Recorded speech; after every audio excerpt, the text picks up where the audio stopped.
ಸಿಂಪಲಾಗಿ ಕಬಾಬ್ ಮಾಡೋದನ್ನು ಹೇಳಿಕೊಡ್ತಿದ್ದೇನೆ. ಅದಕ್ಕೆ ಬೇಕಾದ ಸಾಮಗ್ರಿಗಳು: ಸ್ವಲ್ಪ ಮೆಣಸು ತಗೊಳ್ಳಿ, ಆಮೇಲೆ ಸ್ವಲ್ಪ ಜೀರಿಗೆ ತಗೊಳ್ಳಿ, ಆಮೇಲೆ ಬೆಳ್ಳುಳ್ಳಿ ಮತ್ತು ಶುಂಠಿ ಸ್ವಲ್ಪ, ಮತ್ತು ಸ್ವಲ್ಪ ಸೋಂಪು ತಗೊಂಡಿದ್ದೇನೆ. ಆಮೇಲೆ ಇದನ್ನೆಲ್ಲವನ್ನು ಮಿಕ್ಸಿಗೆ ಹಾಕಿ ರುಬ್ಬಿಕೊಳ್ಳಿ. ಹುಳಿ ಸ್ವಲ್ಪ ಹಾಕಿ, ಹುಳಿ ಲಿಂಬೆ ಬೇಕಾದರೆ ಲಿಂಬೆ ಹಾಕ್ಬೋದು. ಇದು ಹುಳಿ ತಗೊಂಡಿದ್ದೇನೆ ನಾನು.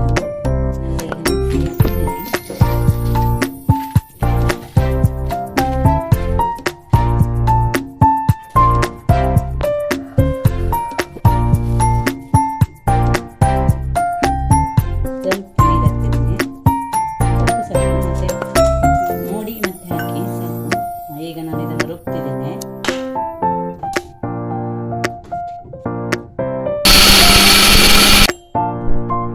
ರುಬ್ಬಿದ ಮಸಾಲನ ಈಗ ನನ್ನ ಪಾತ್ರೆಗೆ ಹಾಕಿದ್ದೇನೆ. ಬೇಕಾದಷ್ಟು ಹಾಕ್ಬೋದು.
ಅದನ್ನೆಲ್ಲ ಹಾಕಿ ಚೆನ್ನಾಗಿ ಮಿಕ್ಸ್ ಮಾಡಬೇಕು.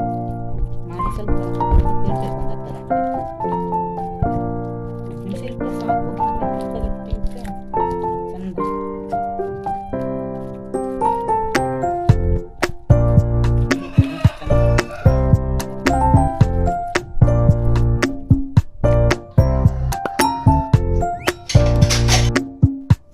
ಎಣ್ಣೆ ಕಾಯಿಲಿಕ್ಕೆ ಇಟ್ಟಿದ್ದೇನೆ. ಈಗ ಅದಕ್ಕಾದ ಮೇಲೆ ಕಬಾಬ್ ಇಟ್ಟೆ.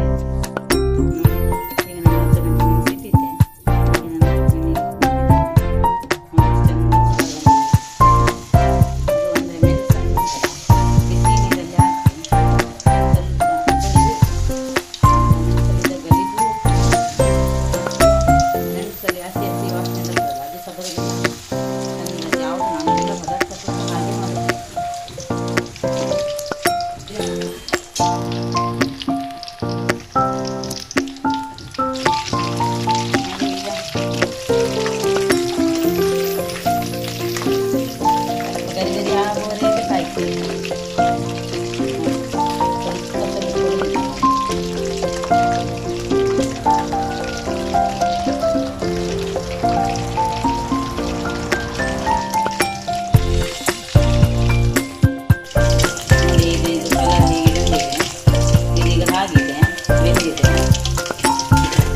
ನಾನು ನೆನೆಸಿಟ್ಟಿದ್ದೆ. ಒಳ್ಳೆ ನಮಗೆ ನೋಡೋದಕ್ಕೆ ಹೋಟ್ಲಲ್ಲೆಲ್ಲ ಸಿಗ್ತದೆ ಆ ಥರ ಇದೆ ಕಲರ್. ಏನು ಯೂಸ್ ಮಾಡಿಲ್ಲ, ಖಾಲಿ ಮೆಣಸು ಮತ್ತು ಮನೇಲಿದ್ದದ್ದು